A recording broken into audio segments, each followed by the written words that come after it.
Passano gli anni, ma puntualmente ad ogni inizio estate, a parte le restrizioni della pandemia, si ripresenta il nodo del traffico verso Jesolo. Code interminabili come ieri, attese snervanti, tempi di percorrenza che paradossalmente avvicinano più il litorale di Roma a quello veneziano. E tutto per quell'imbuto viario che è l'unica strada verso Piazza Drago e soprattutto le spiagge dal Cavallino a Punta Sabbioni.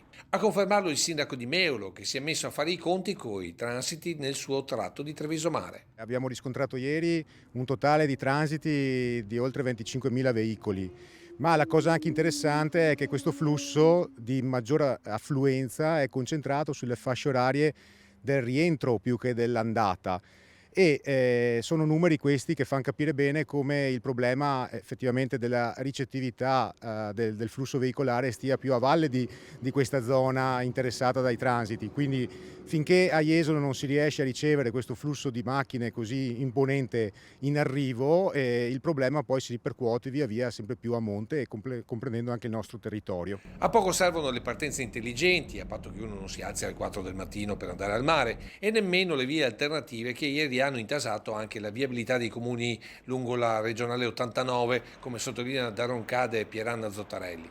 Secondo i sindaci, allargare ulteriormente la strada e renderla a pagamento aggraverebbe il problema invece di risolverlo. Io mi chiedo quale può essere il futuro della Treviso Mare con la prospettiva di una Treviso Mare a pagamento col raddoppio delle corsie da Meolo fino all'Ipertosano, e andremo tutti più veloci felicemente verso Jesolo e ci intaseremo felicemente alle porte di Jesolo. Sindaco che chiama in causa l'assessore alla viabilità e vicepresidente della regione Lisa De Berti. È ora di fare strategia, di pianificare quella che è la viabilità regionale che passa sopra le teste dei sindaci. Perché sottolinea una preoccupatissima Rossella Centron, a breve oltre al traffico turistico si aggiungerà una vera e propria ondata di lavorativo. Noi abbiamo un polo logistico Marchiol che aprirà fra un mese e poi avremo anche polo Amazon che adesso ci hanno appena comunicato che non ha bisogno della valutazione ambientale strategica e quindi ha una via più veloce verso la realizzazione.